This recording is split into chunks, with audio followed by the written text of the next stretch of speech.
Hi, I'm Ross Healy, the chairman of Strategic Analysis Corporation, and I want to welcome you back to our weekly webinars.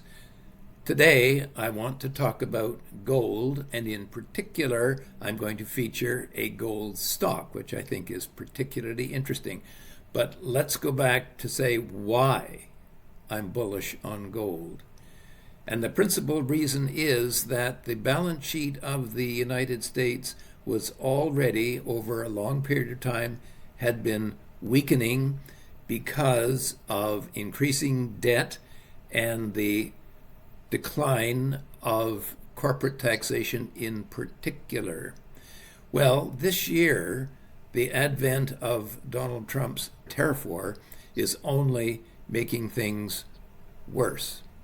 And on top of all of that, of course, coming down the pike later this year are even further tax reductions, particularly corporate tax reductions.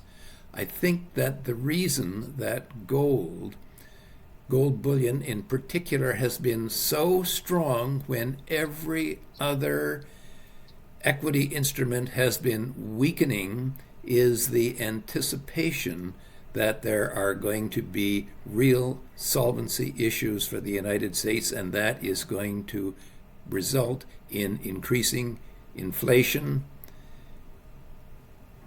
and probably weakness in the dollar itself. Now, having said all of that, what do we do now? Well, of course, we want to invest in gold, or gold stocks actually, but isn't it a bit late? Well, in a sense, it is. However, if we go through the gold stocks, we can find a few companies that have been left behind for various reasons. And one in particular interests me, and that is Fortuna Mining. It used to be called Fortuna Silver, and that is part of its problem. But that is being overcome. So when I'm looking for a stock which has been left behind, I want to look at a number of criteria. The first thing I want to look at is I want to find a company with a good balance sheet.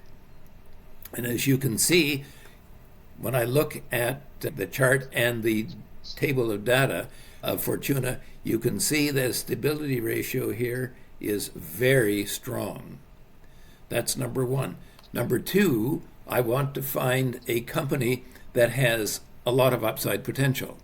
And this dotted line here is our calculation of the fair market value of this company. Well, how much upside potential does this stock have at present? Well, you can see down here, it's 65.36%. But you'll notice that the fair market value is tailing off a little bit, which is a little strange because gold very recently is up another almost $200 an ounce. So if anything, it should be going higher. So the fair market value is even higher than that.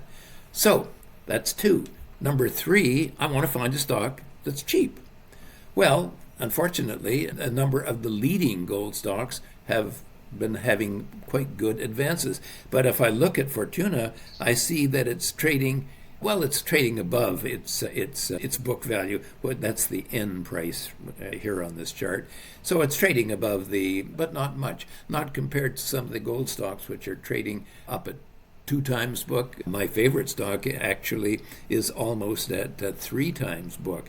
So we want to find a stock that's been left behind, and that very much appears to be Fortuna. Well, why has Fortuna been left behind? Because its former name was Fortuna Silver. This isn't a silver mine anymore. This is now 90% gold. But investors, I think, still think that the old characteristic of this company still hold. Well, it doesn't any longer. So this is a company that's been left behind by investors. The last thing I want to do, however, is find a company where the market capitalization is big enough so that it will be attractive to a fair number of investors. And if you look at the market cap line here right under core data, you see that the The market cap of Fortuna is 2.6, almost $2.7 billion. Well, that makes this fairly attractive for institutional investors as well as private investors. So when I add up all of these things, what I find is that I've got a company with a lot of upside potential, is attractive, has changed its spots but is not fully recognized, and is in an area, which is to say gold and precious metals, which is not only very popular right now, but is likely to become even more so as the year progresses. So for all of those reasons, I would take a good look at this company as a potential very strong candidate for your portfolio. I would add one last thing, by the way, and that is to say that if you would like to learn more about our stock service and how we construct these, I would go to info@strategicanalysis.ca, and you can learn more about us. Anyway, that's it for this week. I will see you again next week.